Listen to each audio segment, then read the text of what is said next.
Amém, queridos? Oh, aleluia. Você pode se sentar, por favor.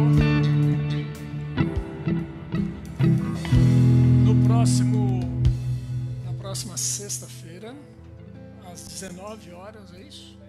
Onde vai ser? 20 horas aqui? Na sexta.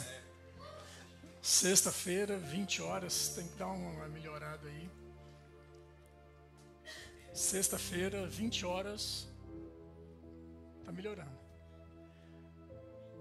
20 horas, culto dos jovens aqui na igreja. Sexta-feira. Bênção demais. Pessoal, obrigado. Pessoal dos adolescentes podem descer ali com o Gleferson, com o Joyce.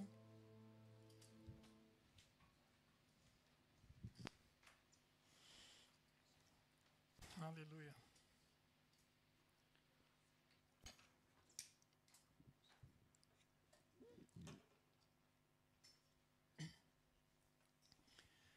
Glória a Deus.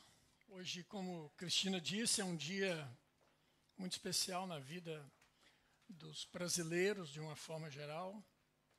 Nós somos uma igreja multicultural, mas predominantemente brasileira. Então, muitos dos brasileiros que aqui estão têm uma responsabilidade civil hoje de exercer o seu direito de voto, votando conscientemente no seu candidato a presidente que vai governar o Brasil. E aquilo que, da forma como governa o Brasil, querido, diretamente acaba influenciando nas nossas vidas aqui também. Porque muitos de nós temos parentes lá, temos negócios lá, temos situações diversas no Brasil que acabam interferindo no nosso estilo de vida aqui. Então, se você ainda não fez, vai fazer o seu voto, vote com consciência em pessoas que, no caso nosso aqui, só um candidato, né? Só temos aqui a oportunidade de votar em uma pessoa, somente para o cargo de presidente. Então, faça a sua eleição com consciência. Faça a sua eleição escolhendo um candidato que comungue de princípios e valores que você comunga. Princípios e valores que estão contidos na palavra de Deus, querido.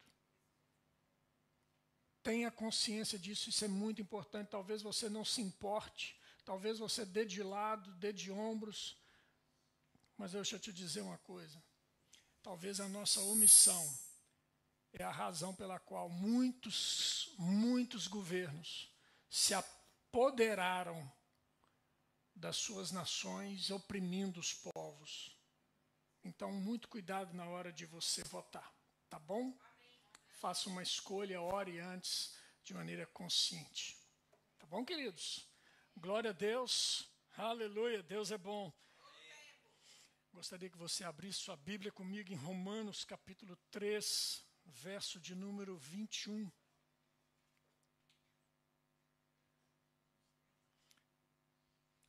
Romanos 3, 21.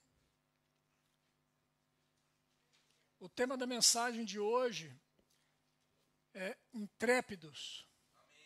Você pode dizer assim para mim, eu sou intrépido. Aleluia. Romanos capítulo de número 3, verso de número 21, diz assim a palavra do Senhor. Mas agora, sem lei, se manifestou a justiça de Deus, testemunhada pela lei e pelos profetas. Justiça de Deus mediante a fé em Jesus Cristo, para todos e sobre todos os que creem, porque não há distinção, pois todos pecaram e carecem da glória de Deus, sendo justificados gratuitamente por sua graça, diga comigo, gratuitamente. Por sua graça, mediante a redenção em Cristo Jesus, a quem Deus propôs no seu sangue como propiciação, mediante a fé, para manifestar a sua justiça por ter Deus na sua tolerância. Diga comigo, tolerância. deixado impunes os pecados anteriormente cometidos, tendo em vista a manifestação da sua justiça no tempo presente, para ele mesmo ser justo e justificador daquele que tem fé em Jesus. Amém, irmãos? Olha para mim aqui um pouco. Deixa eu dizer para você uma coisa. Nós vivemos dias no meio da sociedade chamada eclesiástica, no meio da igreja do Senhor Jesus, espalhados sobre a face da terra, um evangelho um pouco misturado, irmãos. E eu não quero que você fique achando que tudo é normal, que tudo é comum. Não, está tudo bem, pode ser desse jeito mesmo. Não, não pode, irmãos. O evangelho é evangelho. Aquilo que é correto, mesmo que todos digam que é incorreto. E aquilo que é incorreto, mesmo que todos digam que seja correto. A palavra de Deus é clara, o que é certo, e o que é errado, irmãos. E nós não podemos, como cristãos que somos, achar que está tudo bem. Não, eu posso ir na igreja no domingo, eu vou ali fazer o meu culto, celebrar o meu culto ao meu Deus, e no resto da semana eu vou viver uma vida deliberada. O que é uma vida deliberada? Uma vida deliberada é viver de qualquer forma. E eu gostaria que nessa manhã nós vamos celebrar a ceia do Senhor. E longe de mim querer trazer algum tipo de condenação sobre a sua vida, mas também eu não posso deixar de exortar a igreja do Senhor Jesus em dias como de hoje, para que nós venhamos a ter uma vida santa. É possível, é possível. É possível viver uma vida santa, irmãos, porque você foi chamado para ser santo. Você não foi chamado para viver na vida, no estilo de vida que você vivia no passado. Ora, os porcos é que saem da pocilga e para lá retornam novamente. Mas você não é como os porcos. Você foi tirado do império das trevas. Você foi tirado do lugar de pecado para novamente voltar para lá? Não. Existe um evangelho chamado Evangelho da Graça por aí, que é uma deturpação daquilo que realmente a palavra ensina, que é a graça extravagante, essa graça que você pode viver de qualquer jeito, porque Deus já perdoou todos os meus pecados, querido. Não é assim que funciona. As coisas não são desse jeito. Eu e você precisamos ter a consciência de vivermos dias em que nós não tenhamos vergonha de nada nas nossas vidas. Nós podemos, a palavra de Deus diz que nós podemos levantar mãos santas. O que é levantar mãos santas? É levantar as mãos que não têm do que se envergonhar. Será que se passasse o filme da minha vida aqui agora, eu teria a mesma desenvoltura para ministrar a palavra do Senhor como eu estou tendo aqui agora, sem o filme da minha vida?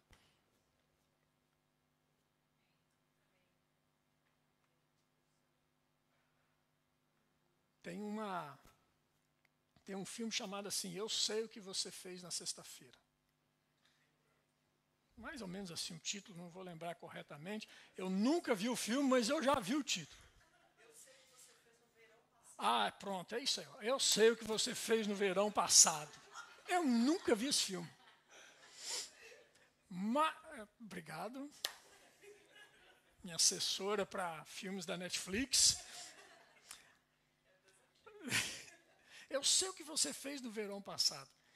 Será que se alguém chegar para mim perguntando assim, eu sei o que você fez semana passada e não foi bom. Será? Se perguntarem, se falarem a meu respeito, será que eu vou continuar tendo uma vida correta? Eu vou poder... Pode falar, eu não tenho problema não. Diga aí. Será que eu vou me envergonhar do que a pessoa vai dizer? Esse é o ponto, irmãos. Esse é o ponto. O que é santo e não se mistura. Percebe, irmãos? O Senhor Jesus nos chama para uma nova vida. Esse evangelho ficou para trás. Aqui nós vimos aqui em Romanos que existe um pecado, que existia uma forma de vida, que existia um estilo de vida antes. Mas agora, uma vez que mediante a fé em Cristo Jesus, no seu sacrifício, não dá para nós voltarmos a esse estilo de vida. Amém. Sim ou não? Sim. Pastor, mas é isso aí, o sarrafo ficou muito elevado para eu pular desse jeito. Querido, deixa eu te contar uma coisa. Essa palavra graça não é para você viver no pecado, mas é para te dar a habilidade que talvez você não tenha capacidade para poder pular esse sarrafo. Amém, é isso. Aleluia. Graça é isso, querido. É a capacitação divina para nós fazermos aquilo que naturalmente nós não poderíamos fazer. Isso é graça. Muita gente tem o conceito de graça. O que é graça? Favor de Deus. Favor imerecido de Deus. É um conceito, mas é um conceito muito simplório. Muito simplório. Não é assim, irmãos. A graça é a capacidade de Deus para você fazer aquilo que naturalmente você não teria condições de fazer. Inclusive de não pecar. Porque se não fosse possível você viver uma vida sem pecado, querido, se não fosse possível, o Senhor Jesus nos diria a fórmula. Mas não. E a palavra de Deus diz que diga comigo, se pecarmos, ou seja, uma condicional, pode acontecer que qualquer um de nós está sujeito a pecar, irmão, mas ele não pode ser o meu estilo de vida.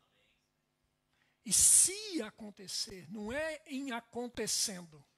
À medida que acontecer,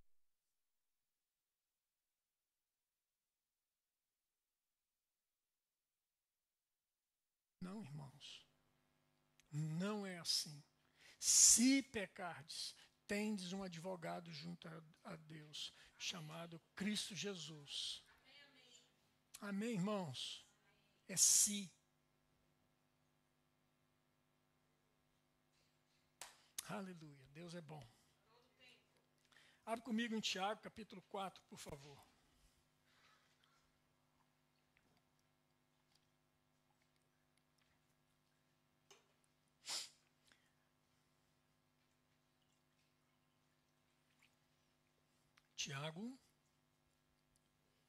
Tiago, capítulo 4.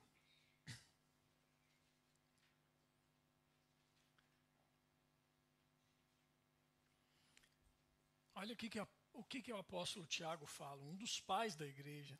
Ele diz assim: de onde procedem guerras e contendas que há entre vós? De onde, senão dos prazeres que militam na...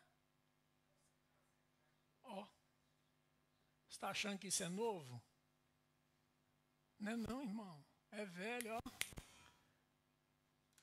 As contendas que há entre nós procedem da nossa carne.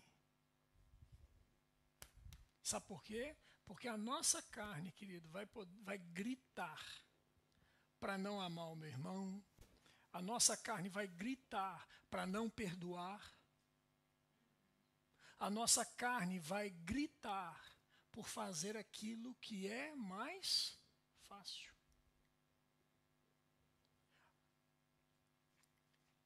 Cobiçais e nada tendes. Olha que palavra séria. Cobiçais e nada tendes. Ou seja, você deseja e não tem nada. Matais e invejais e nada podeis obter. Viveis a lutar e a fazer guerras, nada tendes, porque não pedis. Pedis e não recebeis, porque pedis mal, para esbanjardes em vossos prazeres. Infiéis, Não compreendeis que a amizade do mundo é inimiga de Deus? Ele está falando para a igreja, irmãos. E dentro da igreja, o apóstolo Paulo está dizendo, olha, você que está dentro da igreja ainda é infiel. Ele não está falando para uma pessoa do mundo, ele está falando para a igreja. E ele está dizendo, vocês são infiéis. Não compreendeis que a amizade do mundo é inimigo de Deus? Não dá para a gente viver, queridos. Nós temos que fazer uma ruptura. Uma ruptura com o passado, uma ruptura com os nossos valores antigos e estabelecer valores novos na nossa vida, baseados na palavra do Senhor Jesus. Aquele, pois, que quiser ser amigo do mundo, constitui-se, olha aí. Você tem coragem de dizer assim, eu sou inimigo de Deus? Não tem, né? Nem eu. Mas o meu e o seu estilo de vida denunciam que eu sou amigo de Deus, que nós somos amigos de Deus ou que nós somos inimigos de Deus. Se nós estamos nos associando mais com as coisas do mundo, nós estamos declarando com a nossa vida, com o nosso estilo de vida, talvez não com a nossa língua, que nós somos inimigos de Deus. Mas dizer que nós somos inimigos de Deus, a gente não tem coragem de falar isso. Porque é muito pesado. Sim ou não? E ele continua. Gente, no final do culto vocês vão continuar me amando ainda, viu? Por favor, me ajuda aí, hein? Versículo 5. Até caiu um lá. Ou supondes que em vão, afirma a Escritura, é com ciúme que por nós anseia o Espírito, que ele fez habitar em nós?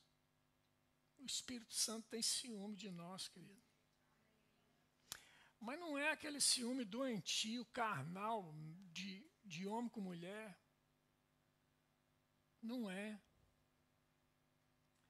É porque o Espírito Santo se entristece dentro de nós quando nós deixamos a comunhão com Ele para ter comunhão com as trevas. Versículo 6. Antes ele dá maior graça. Antes ele dá maior graça. Aleluia. Pelo que diz, Deus resiste aos soberbos, mas dá graça aos humildes. Sujeitai-vos, portanto, a Deus, mas resisti ao diabo, e ele fugirá de vós. Irmãos, a palavra de Deus não está dizendo para você resistir ao pecado. Amém. Você resiste ao diabo. Do pecado você, foge. Amém. A postura é sua, não é minha. Não é do sacerdote, não é do papa. A postura de fugir do pecado é de cada um de nós. Nós devemos ter uma postura, um estilo de vida, nos afastando cada vez mais do pecado. O pecado está lá, a cruz está ali. Eu vou cada vez mais em direção à cruz. E a cruz, querido, ela me aponta que eu devo negar as vontades da minha carne. Ah, o que tem? Tem nada a ver, pastor. Tem nada a ver dar uma olhadinha na internet para ver as irmãs peladinhas? Não, irmão. Tem tudo a ver. Isso é do inferno. Isso mesmo.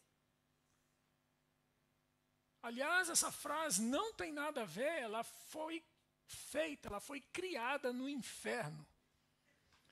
Porque você nunca vai ouvir alguém dizer assim, não, pastor, tem nada a ver não, eu só quero ficar na igreja para adorar o Senhor mais 3 horas. Não, você não vai ouvir ninguém dizer isso. Não tem nada a ver não. Toda vez que essa frase não tem nada a ver, for dita, ela vem precedida de um pecado. Não tem nada a ver, não. Eu posso dar só uma filmadinha de olho aqui na tela do meu computador, na aba da direita. Dá a unha para o capeta para você ver, irmão. Dá essa unha para ele, que é tudo que ele quer. E você vai se ver totalmente enlameado numa vida podre, de angústia, que na hora que você botar a cabeça no travesseiro, você nem vai dormir direito. Suas lágrimas vão escorrer e ninguém vai poder te socorrer, porque a vergonha vai te consumir.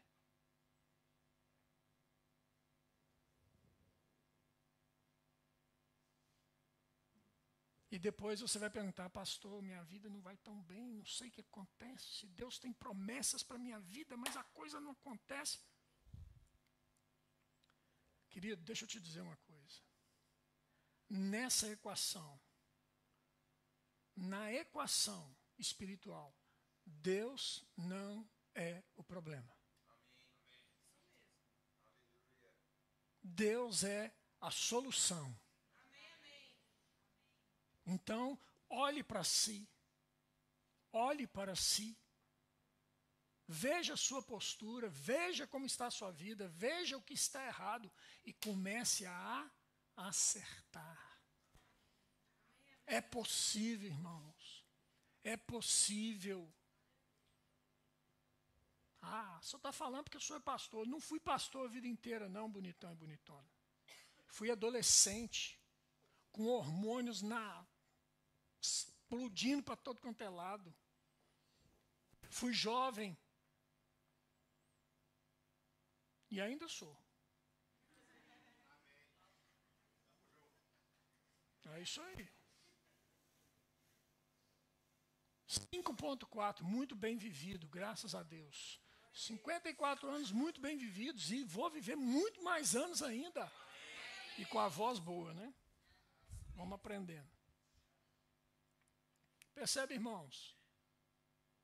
Mas quando na minha juventude, antes de me casar, eu fiz um compromisso com meu Deus. De que aquele estilo de vida que eu tinha antes de me converter, eu não iria ter mais.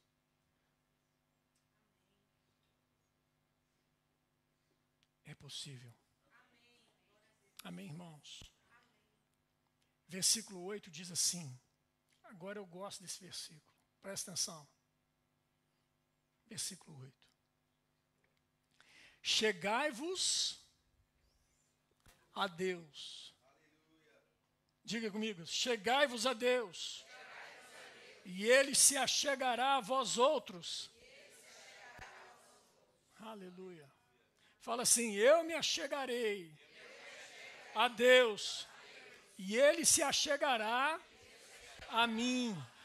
Aleluia. Depois dessa explanação toda que o apóstolo Tiago vem falando, ele pega e vem e culmina com isso aqui. Você não precisa ficar no estilo de vida que você tinha. Se achegue a Ele. E Deus se achega a você. É essa conexão, irmãos. É esse ponto que eu e você precisamos entender. Que Deus não é nosso inimigo. Ele não é nosso adversário.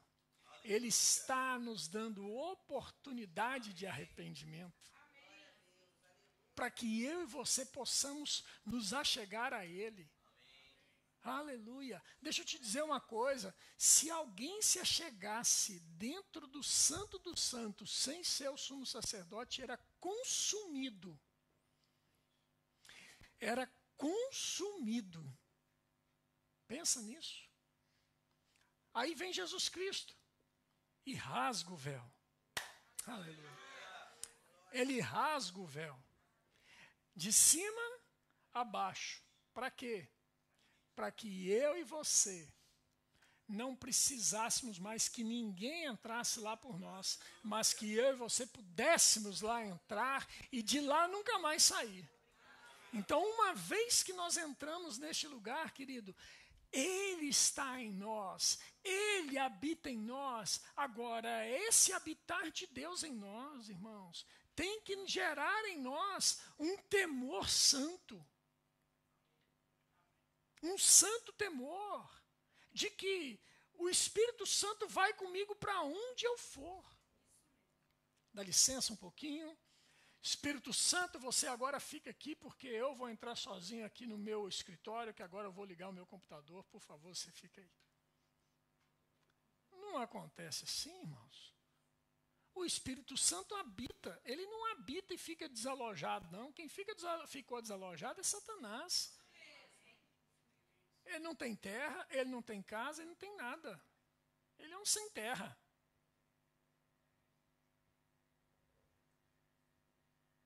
Esse é o princípio de Satanás. Ó. Mas Deus não, Deus tem lugar de habitação. E Ele escolheu habitar dentro de você, irmãos. Coisa linda, irmãos. Para quê? Para Ele ser o nosso guia, o nosso ajudador. É Ele que dá a graça e é Ele que aponta o caminho. É Ele que nos instrui em toda a verdade para que nunca mais, diga comigo, nunca mais, nem eu e nem você, voltemos às práticas antigas.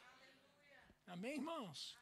E ele termina esse versículo falando assim: purificai as mãos, pecadores, e vós que sois de ânimo dobre. O que é ânimo dobre? Você sabe? É que uma hora você está de uma forma, outra hora você está de outra forma. Uma hora você tem a forma da palavra de Deus, outra hora você tem a forma do mundo. Uma hora você tem um estilo de vida que é cristão, que é verdadeiro, que é genuíno, e a outra hora você já vive numa prática de pecado que só você e o capeta sabem. Isso é ânimo dobre. E ele fala, limpar o coração. Aí, presta atenção. Essa postura de limpeza, de santificação, não é obra de Deus mais. É obra minha. Eu tenho que abandonar essas práticas. Eu tenho que começar a limpar a minha vida dessas coisas, abandonar essas coisas, essas práticas antigas. Sou eu. Não adianta orar para Deus, não, irmãos. Deus, ouve a minha oração e retira de mim esses pecados, esse desejo de ficar olhando a internet das mulheres, dos homens. Ei! Esquece. Jesus Cristo já pagou todo o preço por você na cruz. Ele não vai pagar de novo, irmãos. Ele já pagou. Agora, abandonar o pecado é você e eu que abandonamos. Ele nos perdoa os pecados. Foi perdoado, mas abandonar é uma obrigação de todo crente no Senhor Jesus. Amém, irmãos? Agora abre comigo lá, em Hebreus capítulo 10, por favor.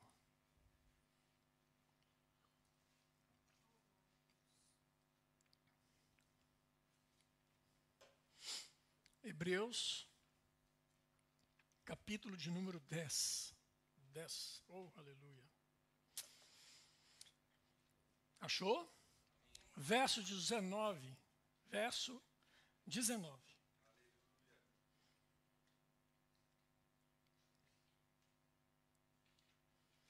Diz assim a palavra de Deus. Tendo, pois, irmãos, intrepidez. Diga comigo assim, intrepidez. Fala assim, eu sou intrépido. Aleluia. Tendo, pois, irmãos, intrepidez para entrar no Santo dos Santos, pelo sangue de Jesus, pelo novo e vivo caminho, que ele nos consagrou pelo véu, isto é, pela sua carne. Irmãos, intrepidez. Eu e você podemos ter intrepidez para entrar na presença dele. O contrário disso é medo. Você não precisa ter medo de entrar na presença de Deus. Quando é que eu tenho medo de entrar na presença de Deus? Quando a minha vida está daquele estilo de vida anterior. E aí, o meu pecado me afasta de Deus. O meu pecado me faz distanciar de Deus. O meu pecado me faz ter medo, achando que Deus vai me consumir a qualquer momento. Quantos de nós não conhecemos pessoas que no dia de ceia do Senhor sequer vêm à igreja? Por quê? Porque sabe no seu íntimo que está vivendo uma vida que não é digno de cear. Quantas pessoas, irmãos, quantas pessoas nós convivemos com uma pessoa que durante aproximadamente uns, quantos? 12 anos, ela sequer se ia na igreja. Por quê? Porque poderia ter ceia. E se tivesse ceia, eu estou em pecado. Irmãos, abandone o pecado e participe da ceia. A palavra de Deus diz, nós vamos falar sobre isso logo mais, examine, pois, o homem a si mesmo. O que é examinar? É ver se tem alguma coisa errada. Uma vez que percebeu que tem alguma coisa errada, pede perdão a Deus e abandona. Então, coma do pão e beba do cálice. A mesa do Senhor não é para poder te jogar para fora. A mesa do Senhor é para te trazer para perto, te trazer a consciência de que aquilo que Jesus Cristo fez por você foi feito de uma vez por todas. Para quê? Para que você saiba que não pode e não deve viver mais uma vida de pecado. Amém, irmãos?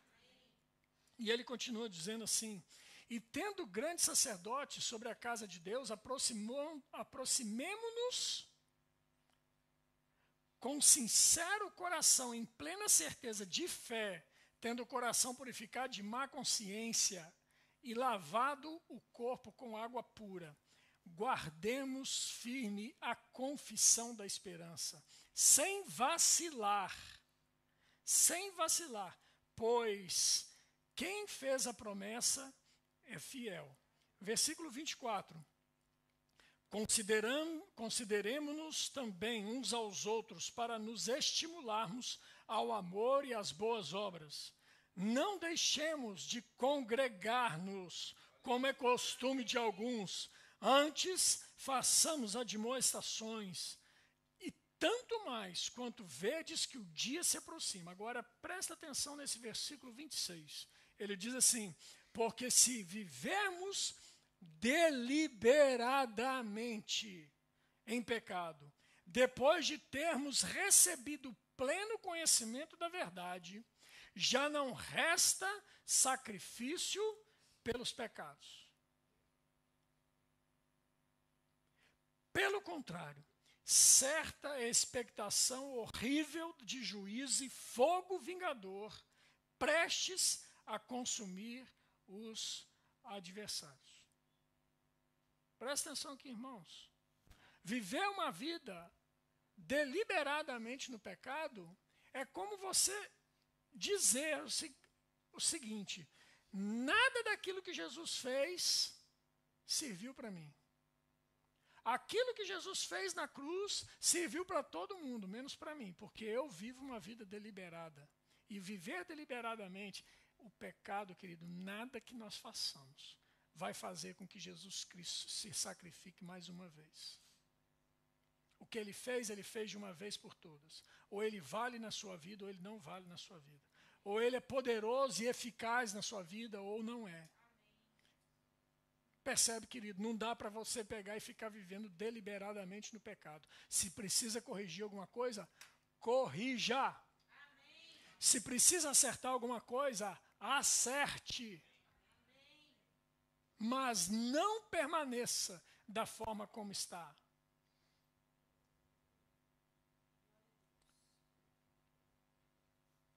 Quantos aqui já viram aquele filme Deixados para Trás? Gente do céu, vocês têm que ver esse filme. Esse filme é muito bom. Deixados para trás. Aconteceu do arrebatamento da igreja. E um monte de gente subiu, mas um monte de crente ficou para trás. É essa a história. Por que fica para trás? Porque viveu uma vida religiosa. Mas a religião, querido, não leva a gente para o céu. A religião não nos garante salvação. Quem nos garante salvação é o sacrifício vivo de Jesus Cristo. E o sacrifício dele faz com que eu viva uma vida que glorifique o nome dele, que exalte o nome dele. E na hora que ele voltar para arrebatar a sua igreja, vai ser num abrir e fechar de olhos. Nós não estaremos mais aqui.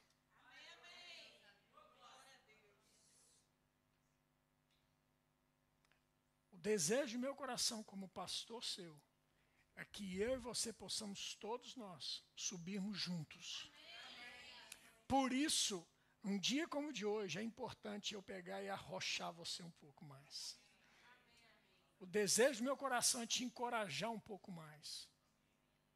Para que você não viva uma vida com medo, mas viva uma vida livre. Livre para não pecar. Livre para ser santo. Pastor, como é que é esse negócio de ser santo? A palavra de Deus diz que eu e você somos santos. Eu e você somos justos. Se a Bíblia diz, meu querido, não discuta com a Bíblia. Se a Bíblia diz, não duvide. Se a Bíblia não diz, não invente. E ela diz que eu e você somos justos, eu e você somos santos. Por causa de quê? Por causa da meritocracia que eu mereço? Não, por causa daquilo que ele fez por mim, por você. É o sacrifício dele que fez com que eu e você fôssemos encontrados santos, justos. Amém, irmãos? E porque eu sou santo, eu me santifico mais. Porque eu sou justo, eu cada vez mais sou mais justo. Por quê? Porque eu não quero desvalorizar aquilo que ele pagou um alto preço por mim para fazer.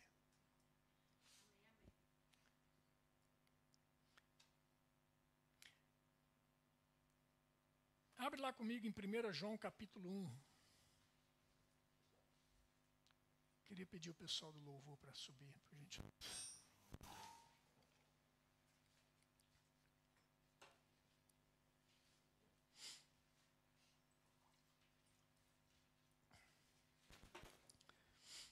Primeiro João, capítulo 1, verso de número 9.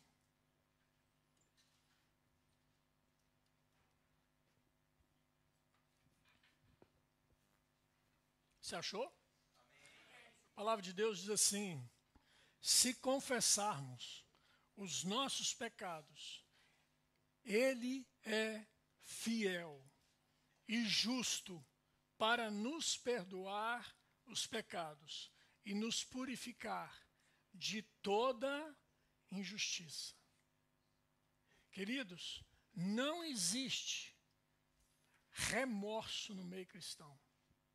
Remorso é uma coisa, eu fiz algo tão feio no verão passado. Isso é remorso, irmão. É diferente de arrependimento. Arrependimento, ele diz, eu fiz algo no verão passado e eu não tornarei a fazer mais nos próximos verões. Isso é arrependimento. Tinha uma prática, tinha uma conduta, mas agora eu não mais pratico. Estás a ver, irmão? Arrependimento tem a ver com deixar passar as coisas para trás, para trás, para trás. Agora é um novo estilo de vida. Agora é uma nova postura. Agora é um novo Márcio. Agora é uma nova pessoa. Eu chego a Deus e peço perdão. Agora, o meu pedir perdão, ele tem que estar associado ao arrependimento. E arrependimento é claro. Eu estava indo numa direção e eu faço a volta. Não de 360 graus, porque 360 graus eu volto para o mesmo lugar. Mas uma volta de 180 graus. 180 graus, eu não falei errado. Eu estava indo na direção do pecado, está lá. Agora,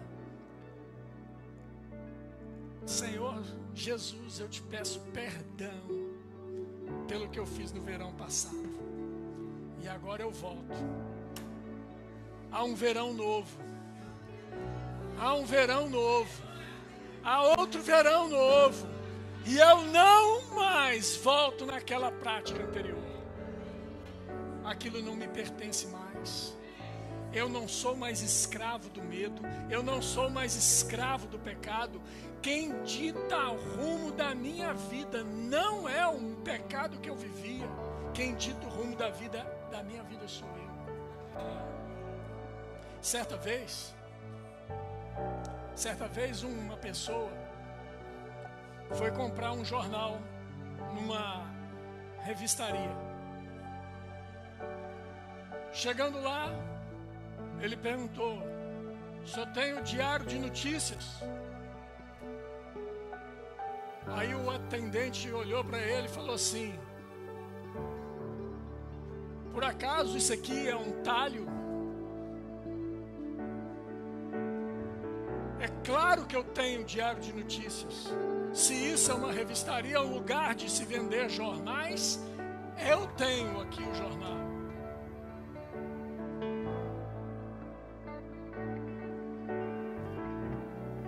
"Quanto é o preço?" "Está escrito aí, não está a ver?"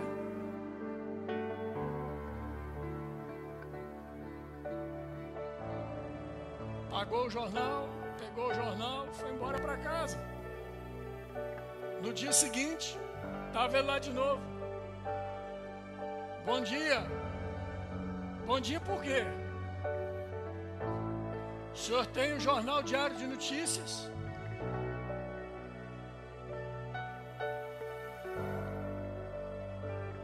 "Isso aqui é uma pastelaria, opa. Isso é uma revistaria." "Eu quero um. O senhor pode trocar, cobrar numa nota de 5 euros? Se eu não pudesse cobrar numa nota de 5 euros, eu deveria fechar o meu estabelecimento. Dê cá logo a nota." Pegou, pagou, trocou, pegou o jornal, foi embora. No dia seguinte, volta ele. "Bom dia." "Todo dia bom dia para o senhor?" "Gostaria de levar um Diário de Notícias." E a história se repetiu mais uma vez ali naquele dia. Ao sair, uma pessoa que já tinha presenciado 3 vezes, as 3 vezes que ele esteve lá, aquela mesma cena, vira para ele e fala o seguinte: "Com licença, por que você aceita ele te tratar tão mal daquele jeito, todos os dias? Por que o senhor não deixa de ser cliente dele e vai ser cliente em outro local onde o senhor é mais bem tratado?" Ele disse assim: "Eu poderia ir para um outro sítio, onde eu seria mais bem tratado. Mas eu decidi, ao levantar de manhã cedo, a cada manhã, eu decido comigo mesmo, que quem vai ditar o meu humor e o meu bem-estar durante aquele dia, serei eu e não o jornaleiro." Quem está ditando o seu dia, o seu humor? Você é o senhor das rédeas do controle da sua vida. É você. Não é ninguém mais. Não empurre para os outros a responsabilidade da sua alegria, a responsabilidade do seu sucesso, a responsabilidade do seu bem-estar, do seu casamento bem-sucedido. A responsabilidade é sua. Não impute aos outros a responsabilidade que é sua e não é do outro. Decida você a fazer um dia melhor. Faça um dia melhor.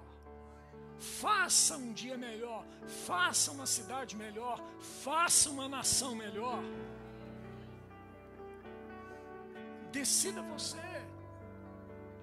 Decida você. Faça você um crente melhor de si mesmo. Faça você um homem cheio do Espírito melhor do que você era ontem.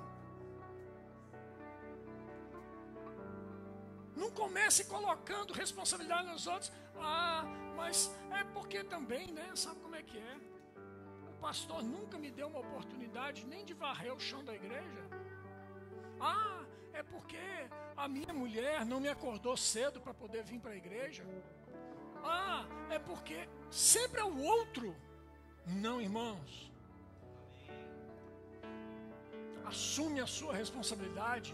Assume a bronca você. Ei, eu errei, eu fiz bobagem no verão passado, agora é a minha vez de fazer as coisas certas. Daqui por diante, as coisas serão diferentes. Daqui por diante, as coisas vão ter sentido na minha vida. Ei, daqui por diante, eu serei um bem-sucedido. Eu serei um intrépido para entrar na presença do Senhor, sem qualquer sentimento de culpa ou condenação, como se o pecado jamais tivesse existido. Intrépido para viver uma vida de santidade, sem ter com que me envergonhar. Intrépido para poder pegar e ser bem-sucedido no meu trabalho, na minha profissão. Intrépido. Somos chamados para sermos intrépidos.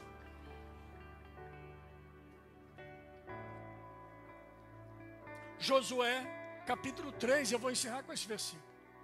Josué, capítulo 3, versículo 5, diz assim: Disse Josué ao povo: santificai-vos, porque amanhã o Senhor fará maravilhas no meio de vós. Deixa eu te dizer uma coisa, meu querido e minha querida. Não espere por maravilhas no seu meio se você não se santifica. Não espere, aleluia, chegou aquele emprego sonhado. Aleluia, aquele contrato que eu queria. Aleluia, aquela casa naquela freguesia que eu desejava. Aleluia, aquele aumento salarial que eu desejava. Não espere.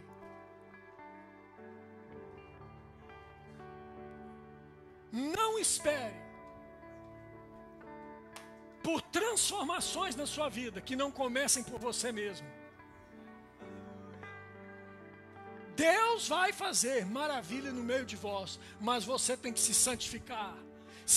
E o que é santificação, pastor? Deixa eu te contar o que é santificação. Santificação é consagração, é separação.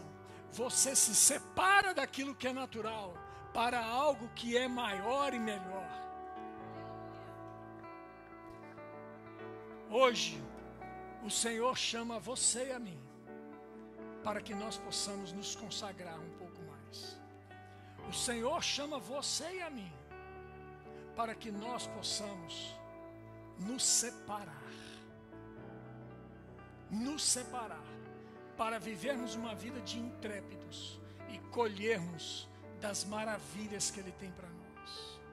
Fala assim comigo: o Senhor Deus tem maravilhas na minha vida, porque eu sou intrépido em viver uma vida de santidade. Aleluia, aleluia. Vamos ficar em pé.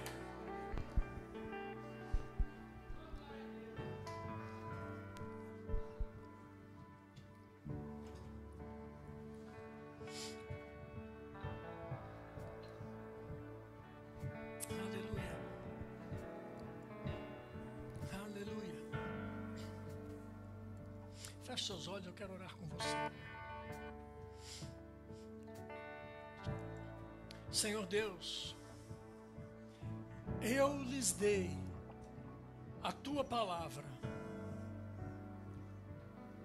conforme aquilo que você tratou comigo essa semana.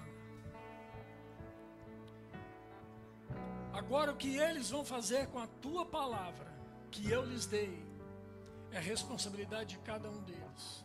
Assim como é responsabilidade minha, tratar a tua palavra com seriedade na minha própria vida. Por isso, Pai, em nome de Jesus, eu oro por cada um que está aqui, que está nos vendo na internet,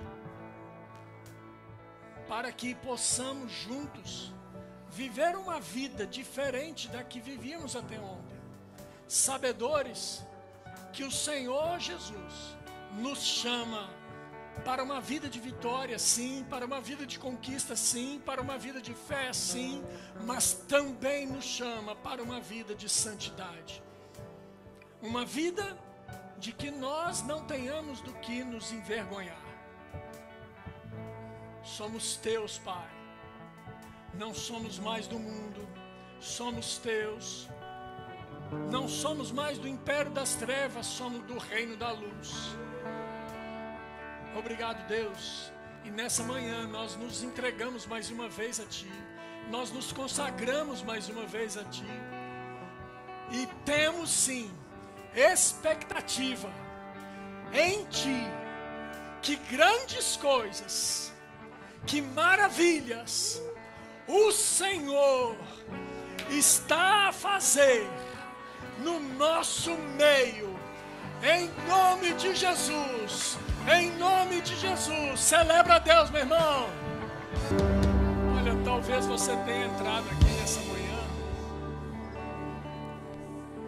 Talvez você esteja nos acompanhando pela internet e nunca tenha tido a oportunidade de entregar a sua vida a Jesus Cristo como Senhor e Salvador da sua vida. Como é que faz isso, pastor? É simples para mim e para você. Para ele foi pesado, porque para ele custou uma morte de cruz. Mas eu e você podemos fazer aquilo que a Bíblia ensina. Em Romanos capítulo 3, capítulo 10, verso de número 9, diz que se com a tua boca confessares Jesus Cristo como Senhor e em teu coração creres que Deus o ressuscitou dentre os mortos, serás salvo.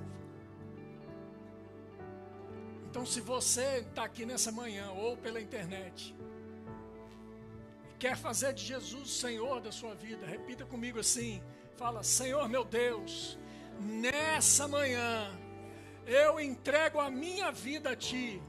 Eu reconheço que Jesus veio nessa terra, que morreu naquela cruz no meu lugar, perdoou os meus pecados, ressuscitou, está vivo e voltará. Eu faço dele o meu Senhor e o meu Salvador.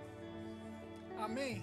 Tem alguém que fez essa oração pela primeira vez ou se reconciliando com o Senhor Jesus nesta manhã? Glória a Deus. Se você está na internet e assim você fez, deixa o seu nome, para que a gente possa conhecê-lo e a gente possa saber a seu respeito e orar por você.